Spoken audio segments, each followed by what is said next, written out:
What's up, everybody? Welcome to Move the Sticks and our division preview. Daniel Jeremiah joined, as always, by my partner, Bucky Brooks. And Bucky, today we're looking at the AFC East. We're going to break it down with a joint Move the Sticks Scouting Rankings Index. We're going to take a look at 6 categories, and the lowest score ultimately wins. Yeah, so we're going to go through these positions, and we're going to tell you who the most talented team is. Not necessarily saying they're going to win the division, although in this case, we already know who's going to win this division. Let's roll through it here, Bucky. On offense, the quarterbacks, I know who's at the very top, but let's work 4 to 1. Here we go. At 4, the Miami Dolphins. 3, the New York Jets. 2, the Buffalo Bills. Who would have thought that? And at number 1, the New England Patriots. All right, this was a tricky one. Not at the top. That was clearly Tom Brady's the best in the division.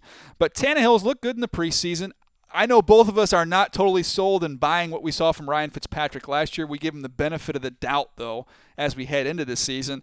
But really, it's one, and then really a humongous gap. Tyrod Taylor, I think, has really entrenched himself as the number 2 guy in this division, and then there's another drop-off. No, I do believe Tyrod Taylor is a guy that is going to be a solid player for the Buffalo Bills. They certainly invested in him, signed him to a long-term extension, and I think he continues to play and show us that he not only can make plays with his feet, but he's solid within the pocket.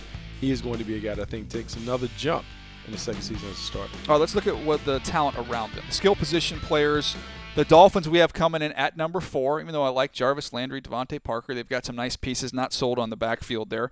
You look at the Bills coming in at 3, the Jets at 2, and the Patriots again at the very top. Yeah, the Patriots. I mean, anytime you have the opportunity to start with Rob Gronkowski and work your way out, you certainly can do it. But now you bring in a Martellus Bennett to give you 2 top-tier tight ends that you can build around. You look at some of the other guys that the pieces of the puzzle fit. They certainly have one of the more intriguing skill position groups in the league. All right, I don't want to yawn, but I'm getting close to here because this is a theme we have developing. Offensive line, Bills we have at 4, Jets at 3. Dolphins, who I like, especially getting Tunsil in the mix. I think he's done a nice job at guard.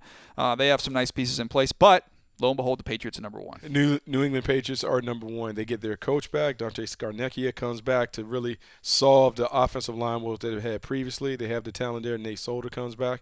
I just like that offensive line. But you're right. The Miami Dolphins could be fast approaching the New England Patriots when it comes to the level of talent that they have. Laremy Tunsil is a huge factor in the mix. I know he's going to start out at left guard, but eventually he'll kick out the tackle. There you are. Let's go to the defensive side of the ball here, and we went with the Patriots sweep on offense. On defense, front 7, Bucky, work 4 to 1. The Bills were atrocious last year. We have to start them off, especially with all the injuries they've suffered at number 4. Yeah, with the injuries and losses, they have to be at 4. The Miami Dolphins are at 3. The New York Jets are at 2. And then the New England Patriots continue to be the number 1 team whenever we rank this division. Their front 7 is intriguing, even though they lost Chandler Jones. Yeah, they don't get enough credit for what they have in that front 7. I mean, some dynamic athletes they have there at the linebacker position, and they're just steady and solid up front. I think the argument could come in terms of 2 and 3, Jets and Dolphins.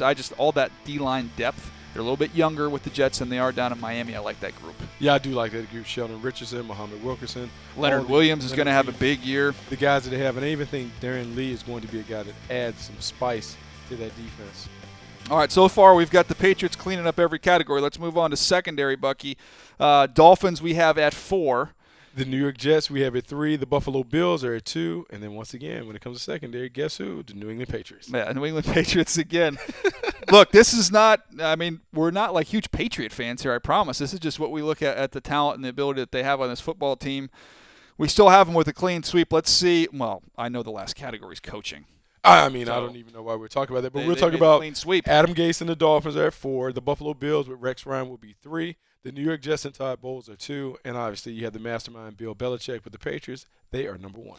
So the Patriots made a clean sweep. We know who's going to end up winning this little game we've got going on here. But let's check out the numbers, how that shook out. Let's look offense overall rankings.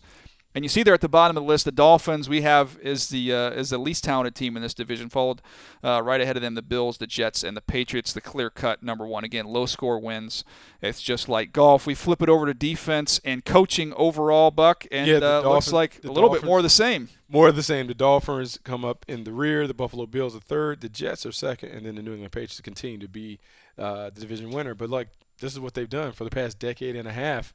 They've owned that division, and so I'm not surprised to see the rankings shake out like that. Yeah, before the season starts and you have to do all these predictions, that's one division you don't have to spend much time thinking about.